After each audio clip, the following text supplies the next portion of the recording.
বিদায় নিয়ে নেবে এবং আমরা দুনিয়া থেকে যখন চলে যাব সেদিন কি হবে কবি ছন্দের মাধ্যমে লিখছে দুনিয়াতে আমরা অনেক হিংসা অহংকার করে থাকি সেই সম্পর্কে কবি লিখছে এবং আমার মা বোনদের উদ্দেশ্য করে কিছু কালাম পরিবেশন করব আপনারা থাকবেন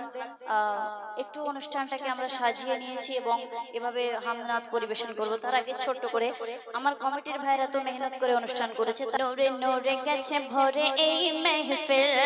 নূরে নূরে গেছে ভরে এই মেহফিল কেন দূরে এসো সরে ভরে যাবে দিল গ্রামবাসী হাসি খুশি দেখো কত মিল গ্রামবাসী হাসি খুশি দেখো কত মিল আর কমিটিও ফাটাফাটি নেই গরমে নূরে নূরে গেছে ভরে এই মেহফিল কেন দূরে এসো সরে ভরে যাবে দিল আমি এখানে বিশেষ কাউকে চিনি না আমার এই ভাইজান যিনি আমার সঙ্গে কন্টাক্ট করেছিল ওনার নামটা আমি জানি তো ওনার নামে কবি অতি সুন্দর কথাই লিখছে আমার সব কমিটির ভাইয়েরা অতি মেহনত করেছে কিন্তু সবার নাম নেওয়া সম্ভব নয় তাই কবি লিখছে শুনুন আমার শানওয়াজ ভাইজান বড় মহান বড় মেহনতে সাজিয়েছে এই অনুষ্ঠান আমার শানওয়াজ ভাইজান বড় মহান বড় মেহনতে সাজিয়েছে এই মহান আমার কমিটির ভাইরা বড় মহান বড় মেহনতে সাজিয়েছে এই অনুষ্ঠান বলে বেশি ভালোবাসি না দিয়া কালাম তাই নবীর নামে বেজে ওঠে দিল ধড়কান এত অনুষ্ঠান গজল এত ভালোবাসে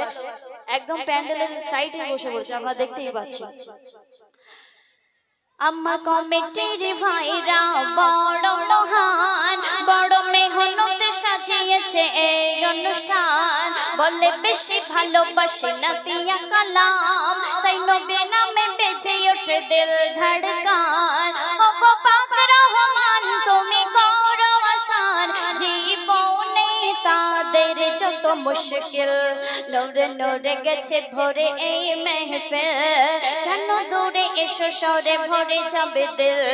গ্রামবাসী হাসি খুশি দেখো কত মিল আর কমিটিও ফাটাফাটি নেই গরমিল শেষ কথাই কবি লিখছে শুনুন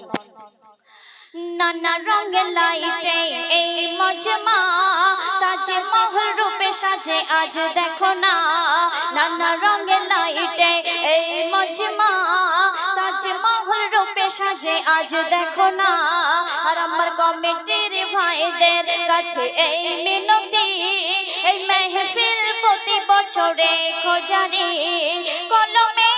মুকাব্বির বলে এই কমিটির জুড়ি দেখলে ভরে যায় দিল নূরে নূরে গেছে ভরে এই মেহফিল নূরে নূরে গেছে ভরে এই মেহফিল কেন দূরে এসো সরে ভরে যাবে দিল গ্রামবাসী হাসি খুশি দেখো কত মিল আর সাউন্ডও ফাটাফাটি নেই গরমিল ছোট্ট করে গাইলাম এবারে যে কালাম পরিবেশ